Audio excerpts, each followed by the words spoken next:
Sorry for the quick delay.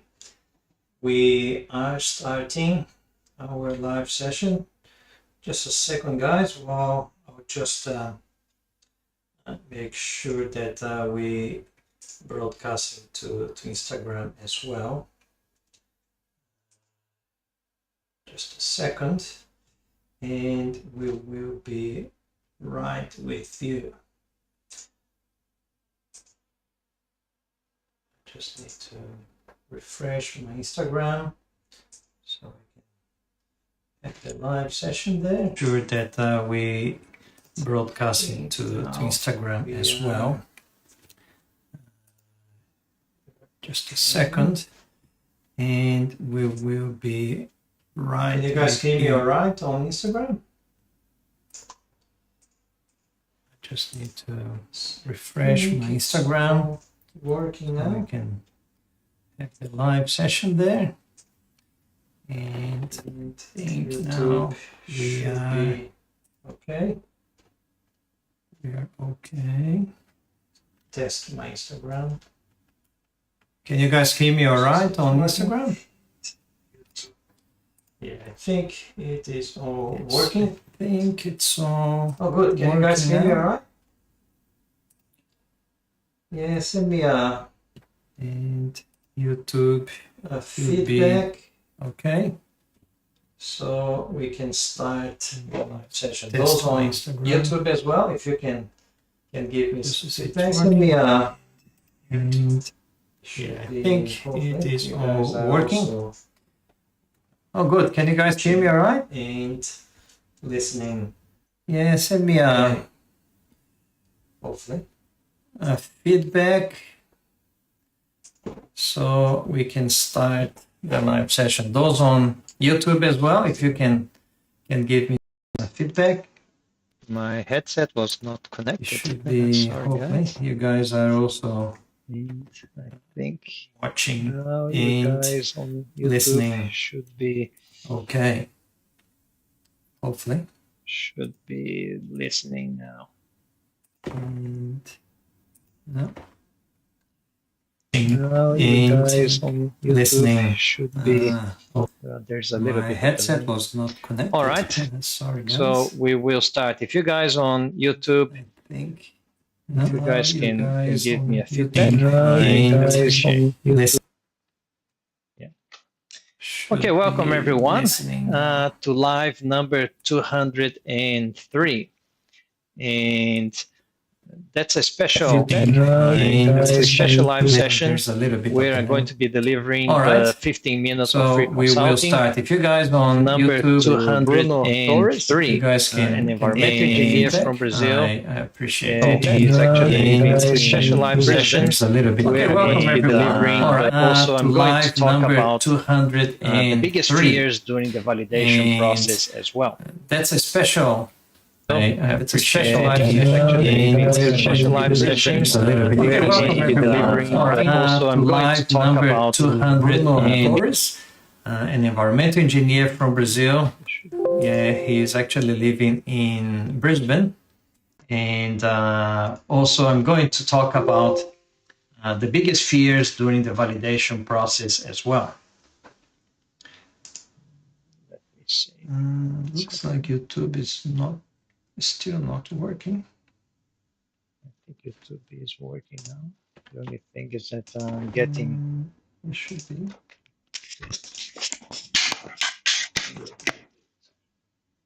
All right.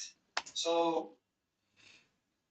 I would like also to thank you guys very much for your participation in the workshop Engineer Journey 2024 that we finished at the beginning of this week. I think YouTube is working. All right. So I would like also to thank you guys very much for your participation in the workshop Engineer Journey 2024 that we finished the beginning of this week. And I'm pretty sure that you guys learned everything that you need to know in terms of documentation and the process to become an engineer here in Australia. So without further ado, I'm going to invite Bruno And I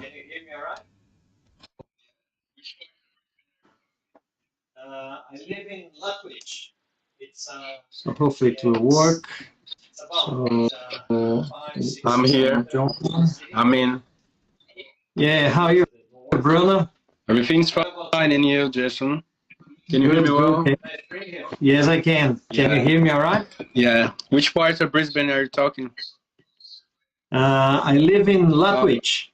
It's yeah, it's about what 5-6 kilometers from the city. Oh, a little bit to the north.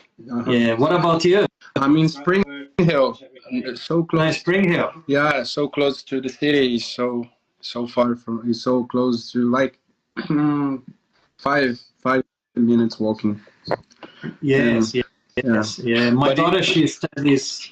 Yeah, my daughter, she studies at Spring Hill. Oh, fantastic. In Spring Hill. Yeah. So I drive her pretty much every day. So, Gerson, first, thank you to have me here. It's going to be a good opportunity to, and I hope you can give me all the steps that I need to follow to prove my my environmental engineering degree here. So that's it. Yeah, that's okay. So, if you want to introduce yourself, Bruno, Right. where Let's where go. you come from? When did you graduate? Why you come to Australia? Well, my name is Bruno Torres. I'm from Brazil. I'm 27 years old.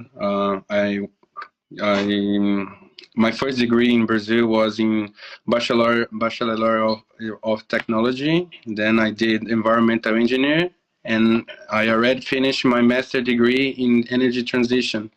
So I have 3 degrees in Brazil, and here I don't have nothing yet. So that's one of the reasons that I'm in contact with you.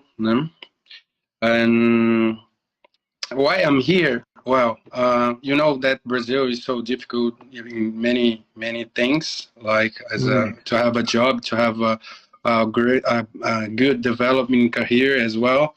So I'm here to try to have a different background and to improve my English skills, to improve my educational background, such as has in my resume international graduation. So that's why I'm here in Brisbane. I'm studying business in sustainability, emphasis in Greystone, and that's it. And suddenly I saw you and everything, and I decided to. Well, I think I got to listen to this guy.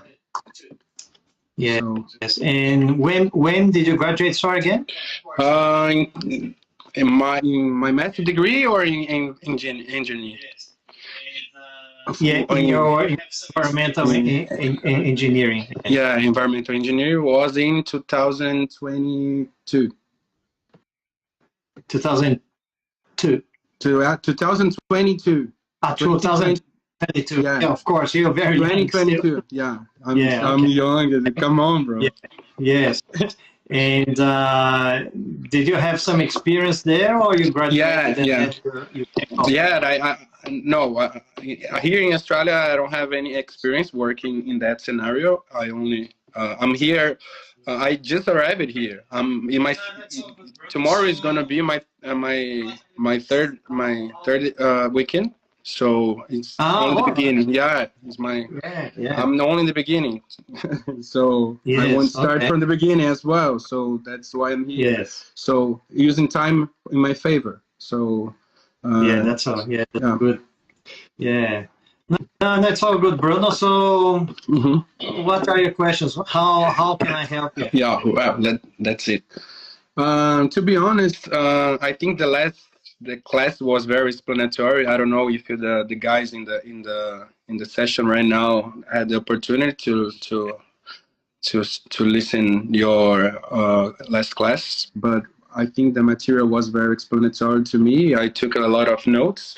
That one question that I want to have here is that about the CDR. because you know how things work in Brazil, working as an engineer. You got your degree as an engineer. I working with ESG. Go this scenario.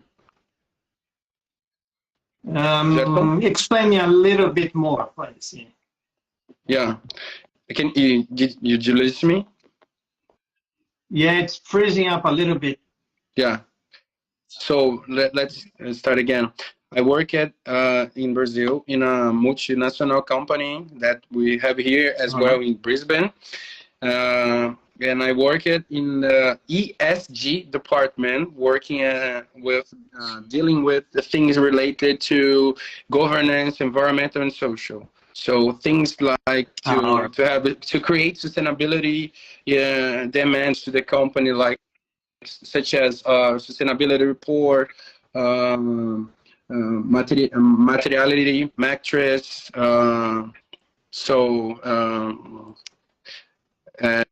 inventory of green gas houses, things like that.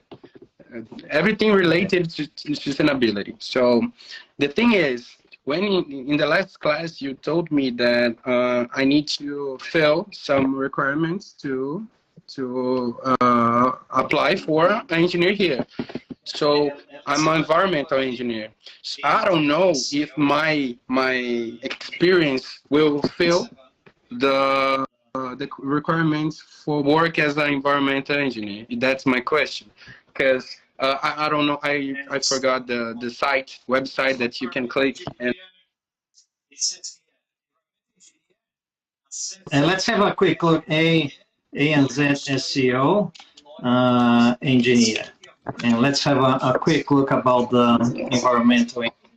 Yeah, I remember that the environmental engineer is in the other engineers. Yeah, engineers. It's other. Yeah. Other. So the environmental engineer, it says here, the environmental engineer assesses the impact on air, water, soil, and noise levels in the vicinity of engineering projects, plans and designs equipment, and processes for the treatment and safe disposal of waste material, and assesses what may cause problems for the environment in the long term.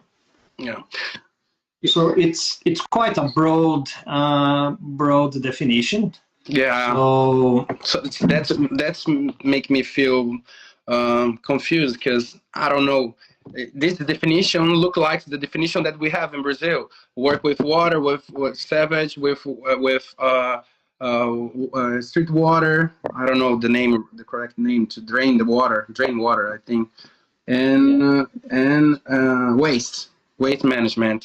So it's look like the same definition. So I work with data and project to main related to these issues, but not exactly the activity, but to deal with data to provide better situations of energy, of water, of waste, of employees, more than environmental, with the social things as well, many other things. So it's bigger than that. But when you were working with that data, did you have to evaluate that data and then do something to kind of improve the sustainability environmental performance of the company?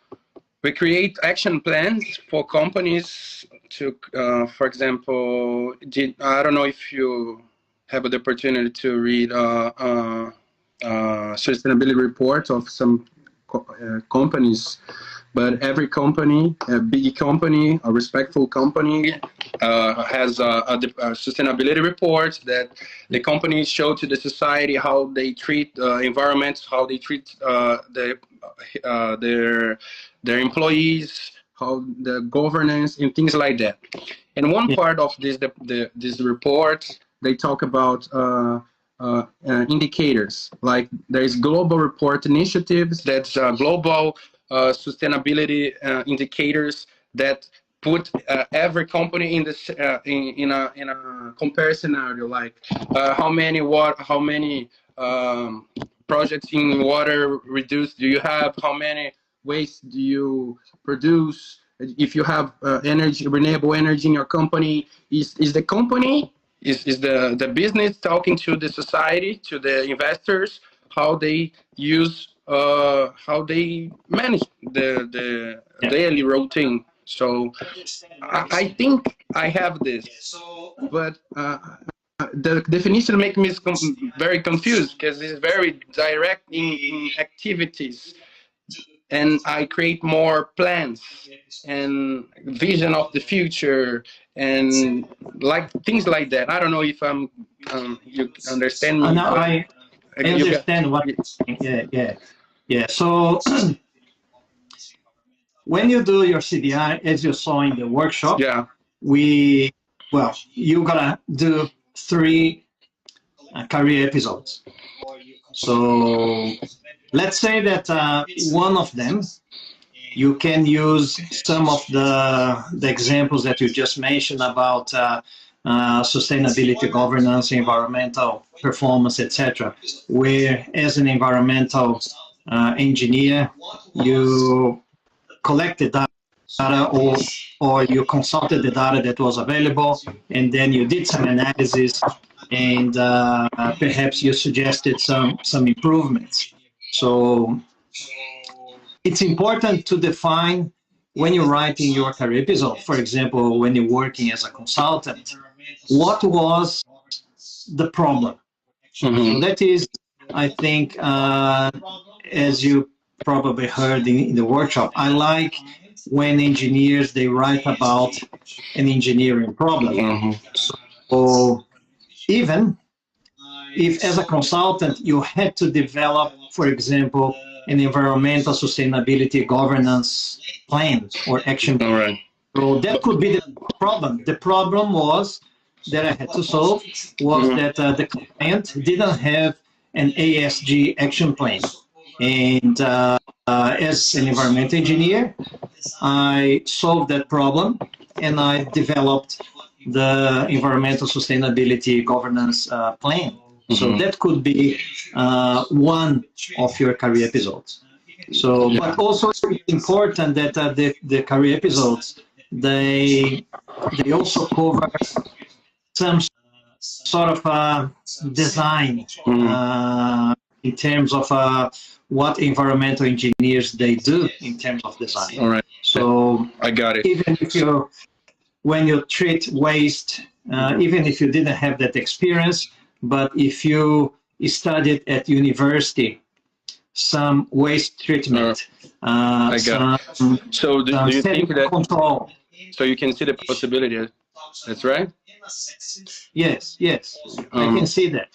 Yeah, because it's my main experience is related to sustainability issues. So I think that that's going to be the most successful apply for me. Yeah, because when you look at the end of the definition, talks about and assesses what may cause problems for the environment in the long term.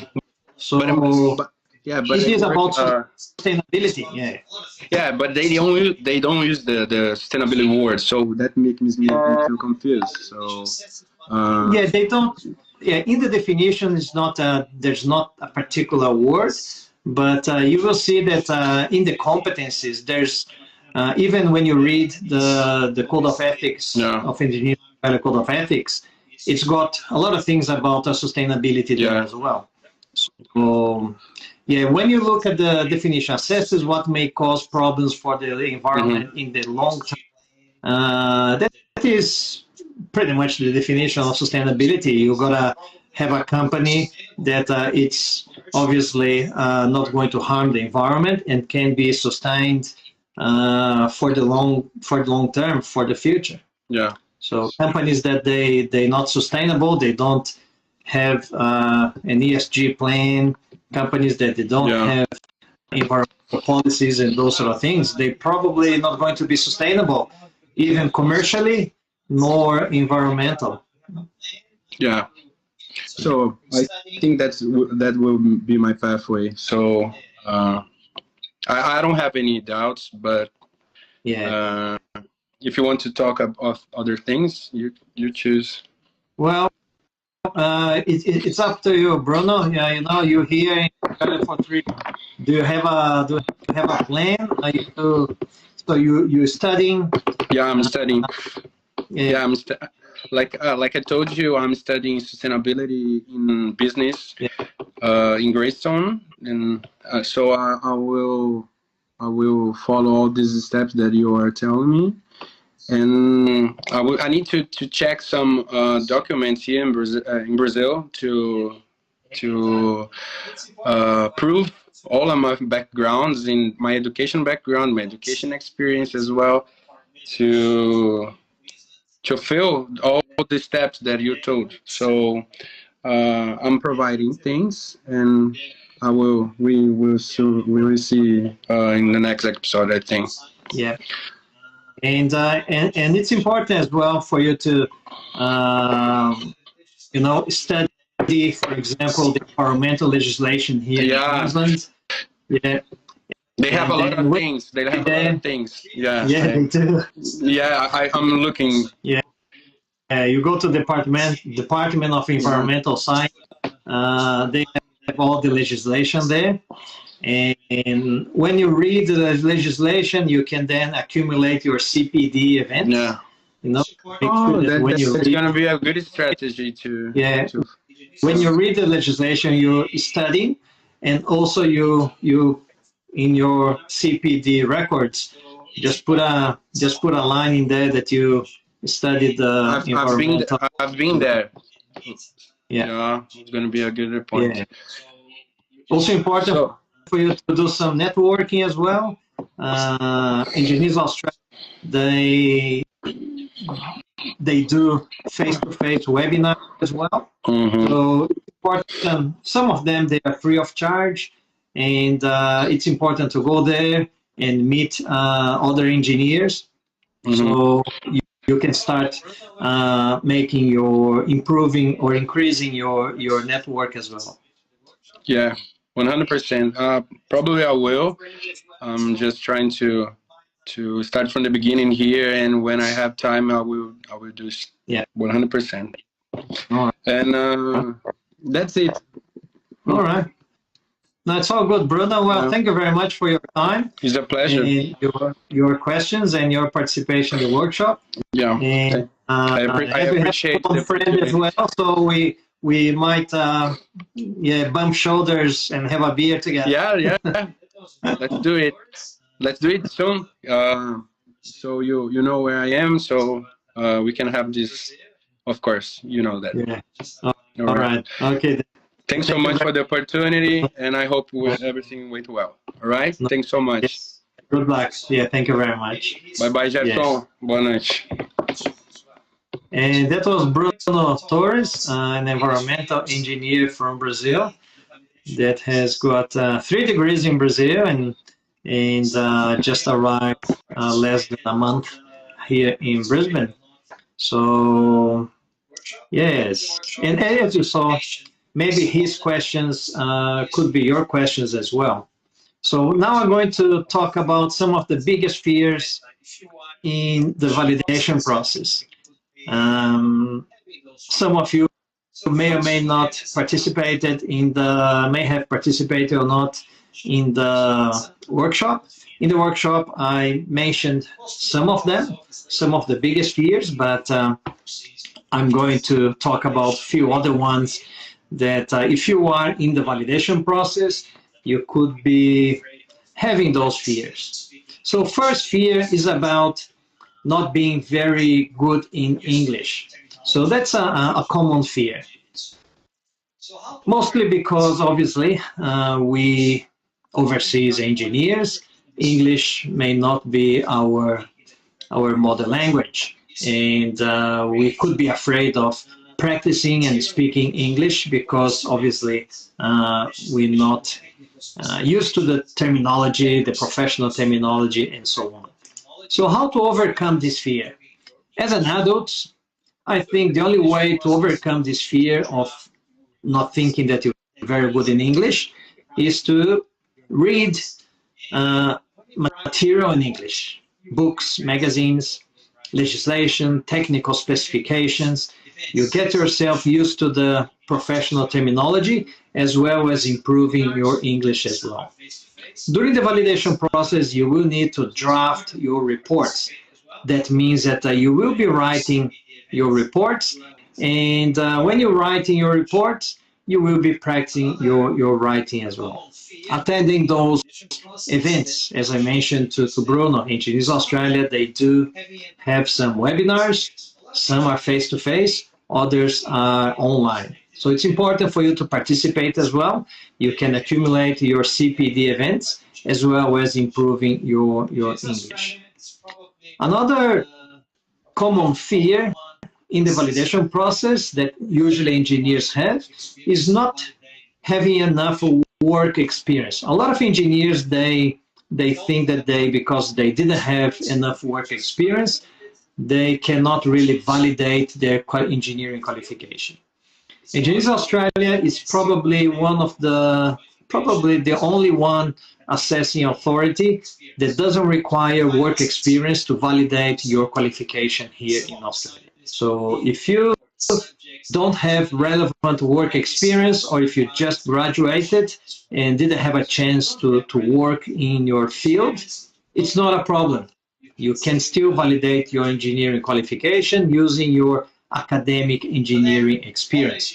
So your final assessment or your final assignment, some of the assignments that you did for the subjects that you studied, maybe some supervised internship as well. So if you don't have relevant work experience, don't be afraid. You can still validate your engineering qualification. But then other engineers, they will think that, all right, Gerson, but I don't have work experience. I will use my academic engineering work. However, I don't have access to the report anymore. Maybe because you graduated a long time ago, or maybe because you misplaced those reports. So what can you do then? If you remember what you did, you can write your career episodes, obviously remembering what you did. And also you can then contact the university, especially the course coordinator, and ask to the course coordinator if they can provide you a letter, like a reference letter. Usually you gotta send the career episode to them so they can have a read and make sure that what you've written is similar to what you did in the subject, and then they provide you a letter. So that usually helps, and it works as well. Other common fear is about how to choose the experience in the career episode. So that was a question that Bruno had. So Bruno worked a short period of time as a consultant in Brazil, and he wasn't really quite sure about the potential experience that he could use in the career episode.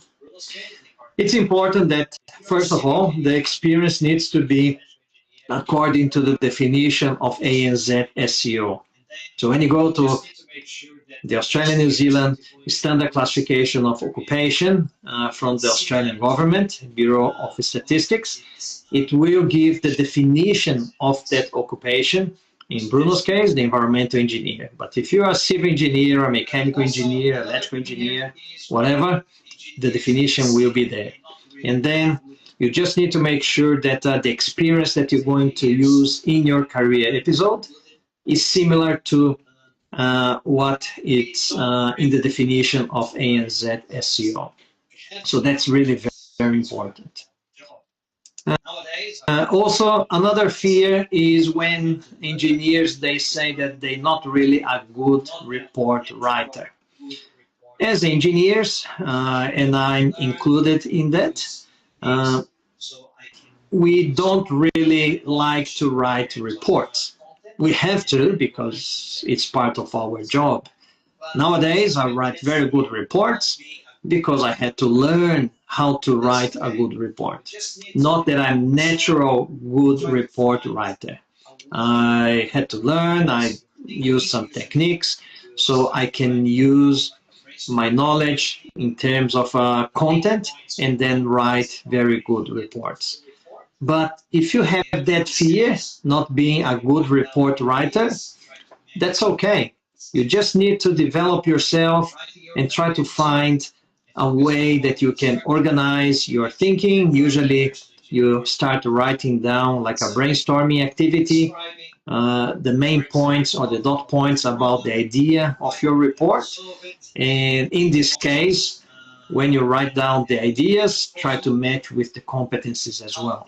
And then when you write your career episode, as long as you follow the structure, introduction, background, personal engineering activity, and summary, and describing, for example, problem. What was the problem? Why did you have to solve it? What were the options that you had at your disposal? How did you do to choose an option? The engineering knowledge and skills and competencies that you used to implement that option, and what was the result. So as long as you follow that strategy or that chronology of events, you'll be all right. And also, another difficulty or fear is that engineers, sometimes they don't understand the competencies that are required by Engineers Australia. Engineers Australia will require you to demonstrate 16 competencies, 16 competencies, so as part of your validation process. That means that when you write in your career episodes, in the body of your career episode, you need to demonstrate those 16 competencies. But if you don't understand what the competencies are about, obviously it's going to be difficult for you to write about those competencies. So that's very important, you to read the competencies word by word. If there is a word that you don't understand, make sure that you research that word, ask other people about what do they think about that particular competency, so you can get some examples how you can address those competencies. Really important, because if you don't understand the competencies, it's going to be difficult for you to write a good career episode, and also very difficult to write a good summary statement as well. Another fear is about plagiarism. And I don't know why people, they're worried about plagiarism, because if they write themselves, they don't need to worry about plagiarism. Plagiarism, engineers should just worry about plagiarism if they actually doing the wrong thing. Obviously, you're all adults, you do whatever you want, but you just need to understand the risks of plagiarism and what are the consequences when Engineers Australia catches you because of plagiarism. They will give you a banning period between up to 36 months or 3 years. So that means that if they give you a banning period of 3 years, the maximum period, it means that for 3 years you're not going to be able to validate your qualification. You have to wait 3 years.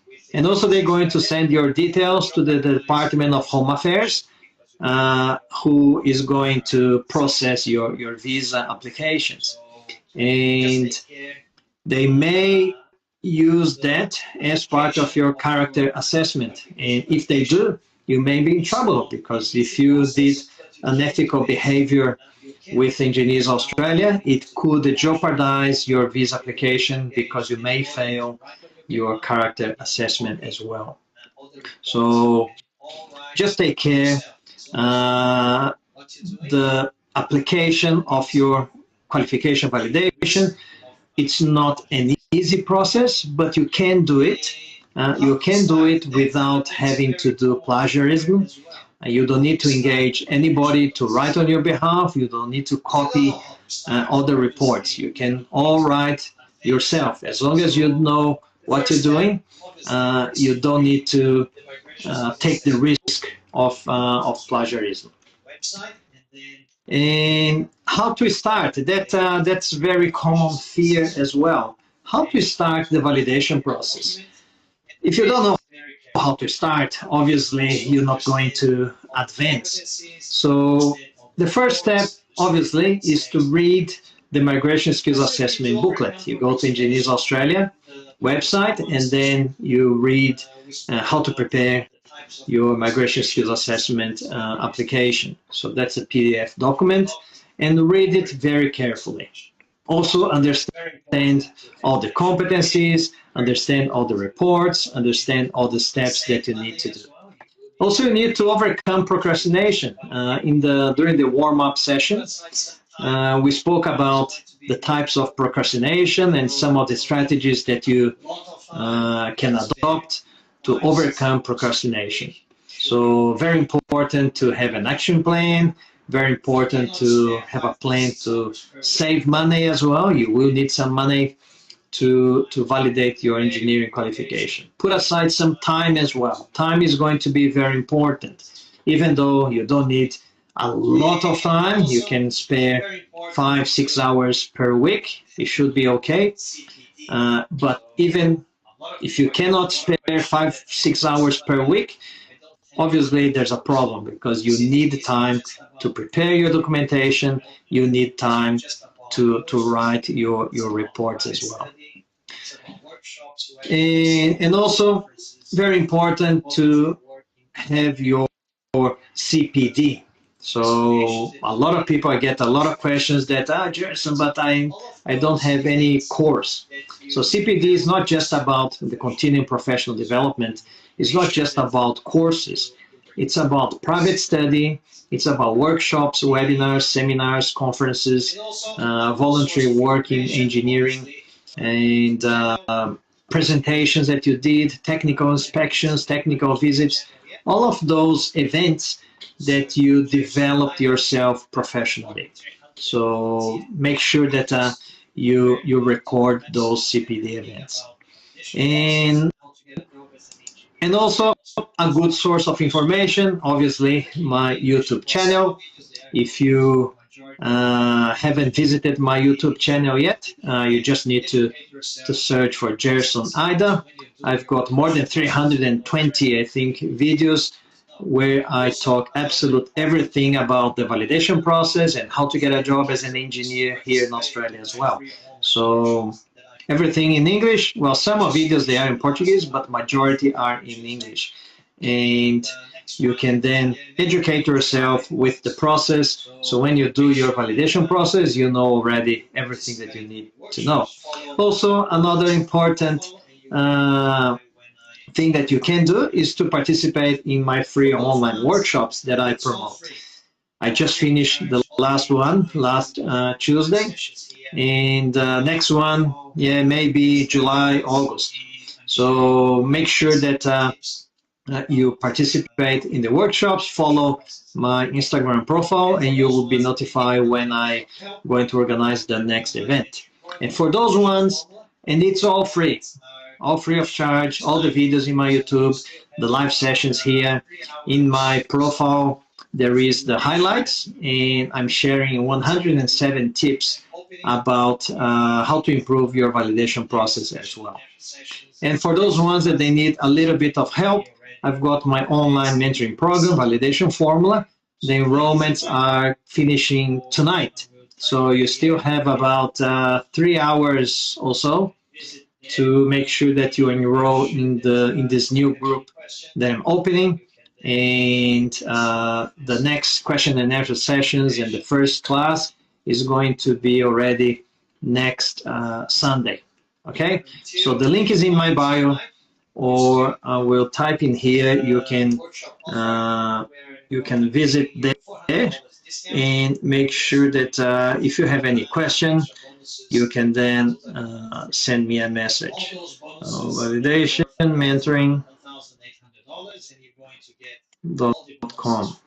And until midnight tonight, you still have the workshop offer where I'm giving you $400 discount, and you're also going to get the 9 extra bonuses totally for free.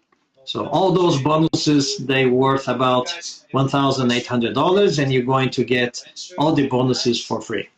Okay? So what else do I would like to say? Do you guys have any particular question? I'll double check in YouTube. If you guys have any question, I'm happy to answer it to you guys. If you don't have any questions, I will be finishing this live session because it's gone past the 30 minutes that I usually do. Yeah, I don't think there's any question here in Instagram and no questions there in YouTube. Oh, good. So thank you very much, guys, for your participation, and I wish you all the best, and I hope to see you here on Instagram or YouTube or in my online workshops. I'll see you then. Bye-bye.